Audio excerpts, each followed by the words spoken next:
திமுக கூட்டணியை பொறுத்தவரை ரொம்ப பலமாக வழிஞ்சு ஓடிக்கிட்டு இருக்காங்க. ஏன்னா பாமக சார்பில் ராமதாஸ் அங்கே போகிறாரு, கன்ஃபார்ம் பண்ணியிருக்காங்க. கிட்டத்தட்ட வந்து பேச்சுவார்த்தை முடிஞ்ச மாதிரி தான் இருக்குது. இப்போது தேமுதிகவுக்கு கமல் போல மக்கள் நீதி மையத்து மாதிரி ஒரே ஒரு சீட் ராஜ்யசபா கொடுத்துட்டா அவங்க வந்து நீங்கள் பிரச்சாரம் பண்ணுங்கன்னு சொல்கிற மாதிரியான சூழல் இருக்குது. ஏன்னா ஏடிஎம்கே வந்து இந்த முறை வெற்றி பெறாதுன்னு அவங்க நம்புகிறாங்க எல்லாருமே. ஏன்னா பிஜேபியும் அதிமுகவும் பெரிய வெற்றி பெற முடியாதுன்னு சொல்லி, அதனால தான் பிஜேபியும் தாவேக்காவை உள்ளே கொண்டு வரதுக்கான முயற்சி எடுத்துகிட்டு வராங்க. அதனால தான் அவங்க லாபி பண்ணுறாங்க. கரூர் விவகாரத்தில் 41 பேர் இறந்த விவகாரத்தில் அங்கே அவங்கள சப்போர்ட் பண்ணது சிபிஐ மூலமாக சப்போர்ட் பண்ணுறது பிஜேபிங்கிற மாதிரியான ஒரு மறைமுகமான ஒரு சூழலை ஏற்படுத்துகிறாங்க. ஆனால் இதையெல்லாம் தாண்டி கூட்டணிங்கிறது அவசியங்கிறது விஜய்க்கு புரிகிறது. ஆனால் அவர் ரொம்ப லேசியாக இருக்கார், ரொம்ப சோம்பேறித்தனமாக இருக்கார். இவ்வளவு வேகமாக இருந்தார்னா எப்படி கட்டுப்பாட்டோட ஒன்றியத்தில் வட்டத்தில் மாவட்டங்களில் எப்படி செயல்பட முடியுங்கிறதே தெரியல. ஏன்னா பூத் கமிட்டியே அமைக்க முடியாது இந்த இருக்கிற காலகட்டத்தில், ரொம்ப குறுகிய காலகட்டம். ஆக சின்னத்தை கொண்டு வர முடியாது. இப்படி இருக்கும்போது இந்த சின்ன குற்றுயிர் கட்சிகள், சின்ன கட்சிகள் குற்றுயிர் தான் அவங்களுக்குலாம் கொஞ்சமாக தான் இருக்குது. அதனால் இவங்கெல்லாம் ஒன்று சேர்ந்து வாய்ப்பு இருக்குது. அதனால் விஜய் கூட சேருவாங்க இந்த 3 பேரும். ஸ்டாலின் வந்து ஒரு வகையில் ப்ரூவ் பண்ணிட்டார். கட்டங்கள் சரியில்லைன்னு சொல்லிக்கிட்டு இருந்தவரை இன்னைக்கு வந்து வெற்றி பெற்று தொடர்ச்சி 5 ஆண்டுகளை நிறைவு செய்கிற அளவுக்கு வந்துட்டாரு. அப்படிங்கிறதே பெரிய சாதனை தான். கலைஞரின் மகன் சொல்றதுல உண்மையும் கூட அது. ஆனால் அவரை போல பேச்சு சாதுரியம் இல்லைன்னா கூட, ஆனால் சிறப்பாக செஞ்சிட முடியுமா? கூட்டணி ஆட்சியை சரியா தக்க வச்சிருவாரா? உதயநிதியினுடைய துணையை கொண்டு அடுத்த கட்டத்துக்கு ராமதாஸ் உள்ள வரும்போது அவருக்கான தொகுதியை தந்துதானே ஆகணும். நீங்க அதை எங்கிருந்து தருவீங்க? 173 தான் தரணும். ஏற்கனவே கொடுத்தாச்சு. 173 இவர் வச்சிருந்தாரு. மிச்சம் இருக்க தொகுதி தான் நீங்கள் கொடுத்தீங்க. 234 தொகுதியில் மிச்சம் இருக்க தொகுதி தான் எல்லாரும் கொடுத்தீங்க. இப்போ இருக்கவங்களுக்கு எல்லாத்துக்கும். அப்படி பார்க்கும்போது பாட்டாளி மக்கள் கட்சி ராமதாஸ் வர்றாருன்னா அவருக்கு எத்தனை தொகுதி தருவீங்க? அப்படி அவருக்கு ஒரு தொகுதி தரும்போது நீங்கள் வந்து ஏற்கனவே நாங்கள் வாங்கிய தொகுதியை நாங்கள் வச்சுக்க முடியுமா? அப்படின்னு நாங்கள் வெளியே போகிறோம் அப்படிங்கிற ஒரு சின்னதாக ஒரு ஸ்டண்ட் பண்ணுவாங்க.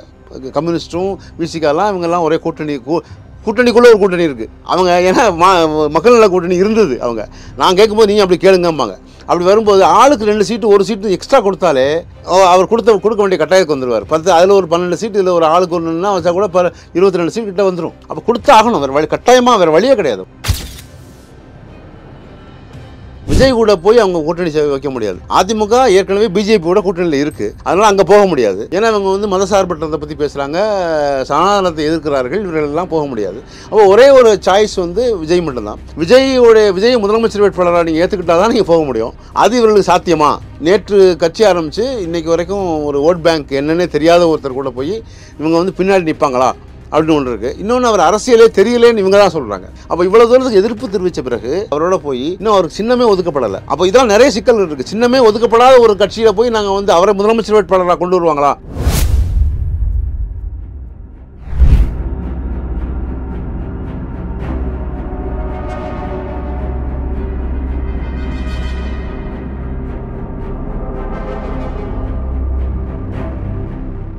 ரியல் ஒன் நண்பர்கள், உறவுகள் அனைவருக்கும் வணக்கம். இன்று நம்மோடு இருப்பவர் மூத்த பத்திரிகையாளர், அரசியல் விமர்சகர் ராஜபாரதி அவர்கள். வணக்கம் சார். வணக்கம். எடப்பாடி பழனிசாமிக்கு எதிரில் இருக்கக்கூடிய செங்கோட்டையன், டிடிவி தினகரன், ஓபிஎஸ் இந்த அணியை பொறுத்த வரைக்கும் டிவிகே பக்கம் செல்வதற்கான வாய்ப்புகள் இருக்கிறதா? ஏன்னா டாக் போய்கிட்டு இருக்கு. ஏன்னா இவங்களுக்கு ஆப்ஷனே கிடையாது. ஏன்னா எடப்பாடியாரால் ஓரம் கட்டப்பட்டுட்டாங்க. அடுத்து வந்து திமுக பக்கம் செல்ல முடியாது. காரணம் என்ன அப்படின்னா, புரட்சி தலைவரால் உருவாக்கப்பட்டவர்கள் இவர்கள், புரட்சி தலைவியால் உருவாக்கப்பட்டவங்க, திமுகவுக்கு எதிரான அரசியல் செய்யக்கூடிய தலைவர்களால் உருவாக்கப்பட்டவங்க. திமுக பக்கம் செல்ல முடியாது. இருக்கக்கூடிய ஆப்ஷன் தாவேகா மட்டும்தான் அப்படின்னு சொல்லப்படுது. அப்ப தாவேகா பக்கம் செல்வதற்கான வாய்ப்புகள் இருக்குமா சார்? இல்லை, பொதுவாகவே திமுக கூட்டணியை பொறுத்தவரை ரொம்ப பலமாக வழிஞ்சு ஓடிக்கிட்டு இருக்காங்க. ஏன்னா பாமக சார்பில் ராமதாஸ் அங்கே போகிறாரு, கன்ஃபார்ம் பண்ணியிருக்காங்க. கிட்டத்தட்ட வந்து பேச்சுவார்த்தை முடிஞ்ச மாதிரி தான் இருக்குது.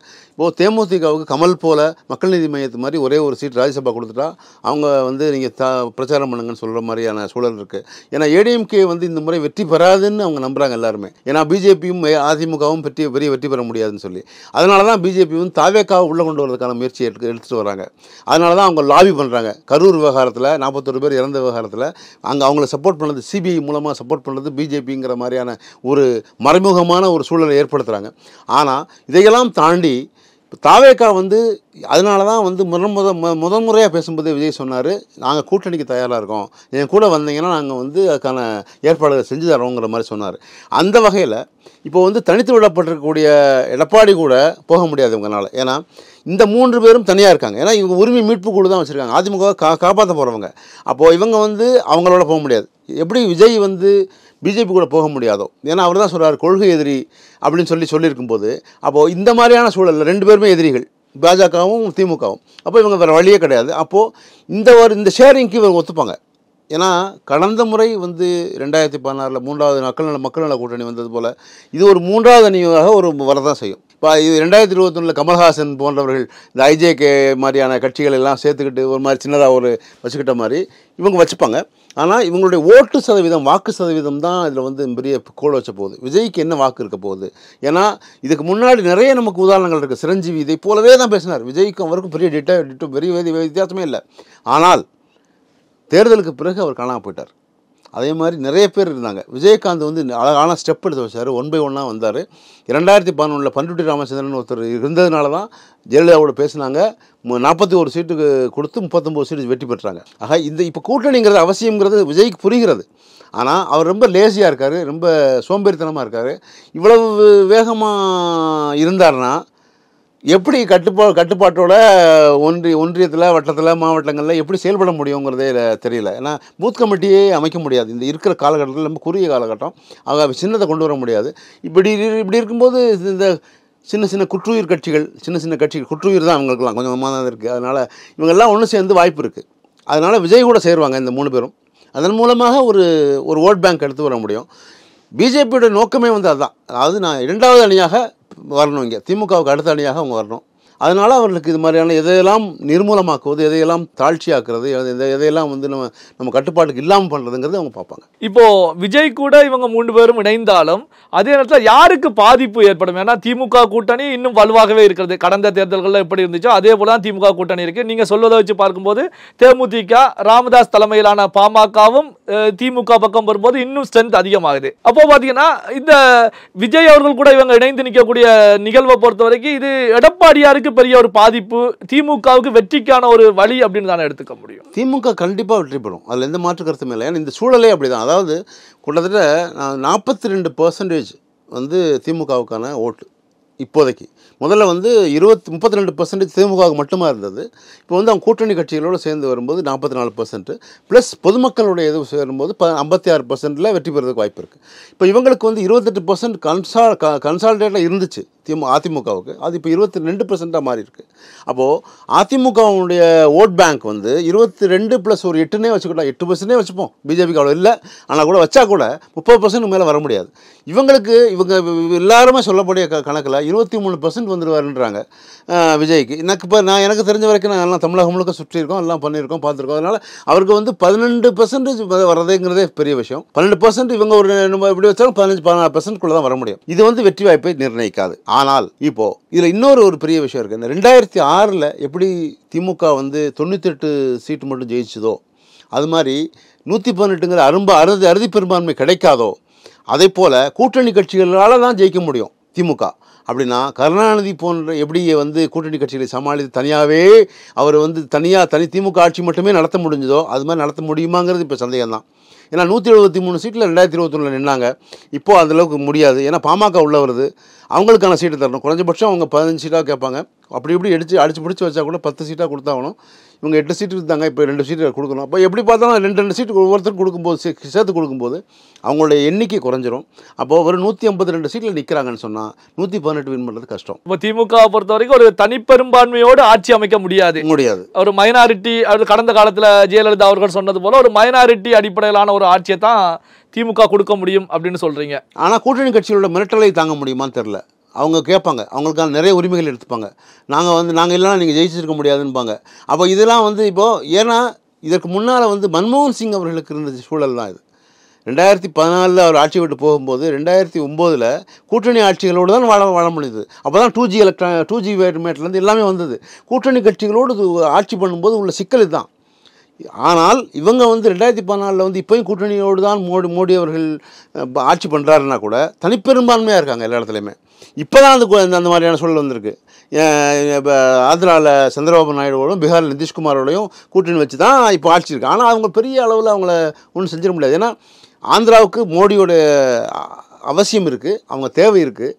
அதனால் அவர் வந்து வெளியே எடுத்துகிட்டு போக வேண்டியிருக்கு, சூழல் இருக்குது அவருக்கு. அவர் ஆந்திராவை டெவலப் பண்ணணும்னா அதுக்கான வேலைகளுக்கு மத்திய அரசு காசு தர வேண்டியிருக்கு. நிறைய தேவை இருக்குது. நிதிஷ்குமார் அவங்க நம்பி தான் இருக்கார் வழியில். அது இந்த எலெக்ஷனுக்கு பிறகு ரொம்ப நல்லாவே தெரியும். அவங்க வர்றதுக்கான வாய்ப்பு இல்லை பீகார் கொடுத்து நல்லா பேசுவோம்.